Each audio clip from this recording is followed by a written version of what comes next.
Four reasons why the Catholic Church is not bothered about Cama. The newly amended Companies and Allied Matters Act (Cama) law threatens to shake the very foundation of the nation into shreds. To have a law which grants supreme and absolute powers to an appointee of the government in the position of a registrar general and a supervising minister who oversees the activities of religious bodies and non-profit organizations is ludicrous, and to even empower such a person with the powers to dissolve the boards of trustees of an institution which he deems to have faltered and then appoint interim managers of his own choice is simply the most absurd thing that there is to imagine, as it tends to insult the very tenet and sovereignty of this institution. This new law has not been taken hook, line, and sinker by the leaders of the different religious bodies in Nigeria, but foremost among those who are heavily infuriated with the new law are the leaders of the Pentecostal churches, who are really worried about having the government poke nose into the affairs of your churches, most especially how they spend their finances, definitely due to greed and a host of factors that would make general overseers, bishops, and pastors to jittery over the new law.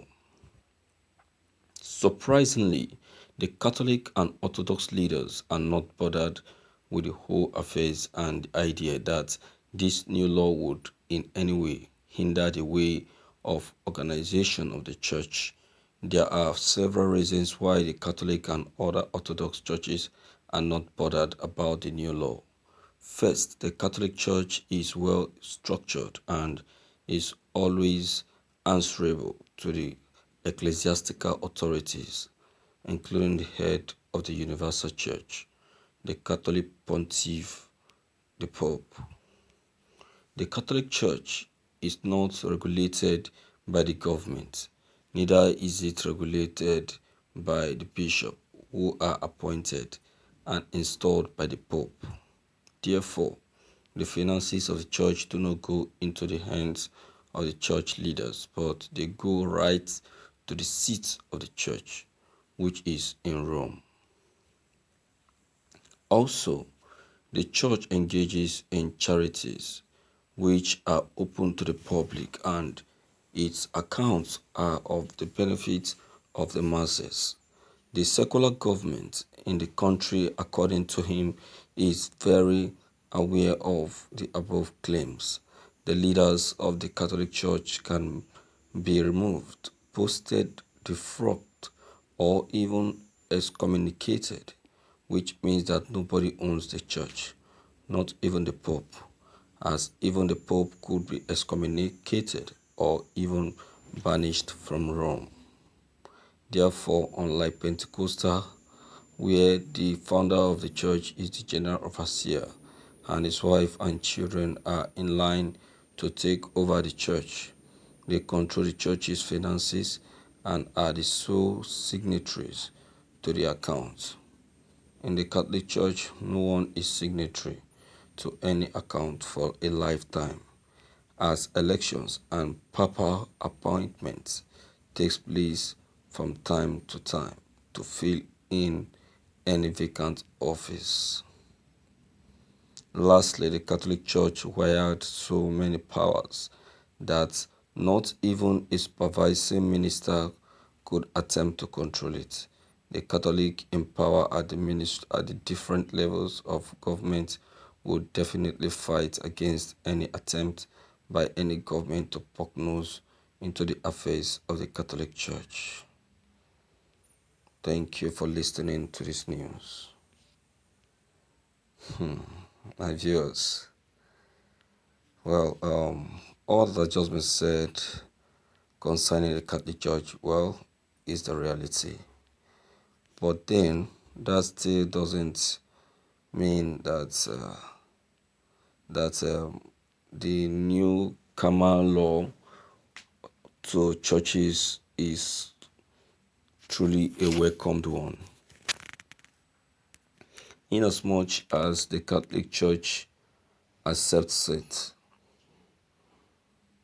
the Pentecostal Church will not do such. Understand? Let's leave the fact that the Pentecostal Church functions so differently from the Catholic Church, okay, and the way the financial matters is being managed by the Pentecostal Church is quite different from that of the Catholic Church. That still doesn't warrant the uh, the government to have any say or even think of prognosing into matters that concerns the Holy Spirit instead of the government. You understand? So it should be an affair of the church and God. You understand? What the pastors do with church funds should be God's business, and should be God's business. God should be the one to audit, checkmate, and do all the check-ins for them, and not the government. The government have no power to regulate anything because they have never done anything for the church. They don't have any single contribution. They don't have any business to do with the church. So let them focus on their own government matters and leave these people alone. You understand? So, my viewers, what is your take on this news? Please don't hesitate to leave those comments of yours behind. Click on the subscription buttons as well as the bell buttons to get updated whenever we upload any new videos. Thank you.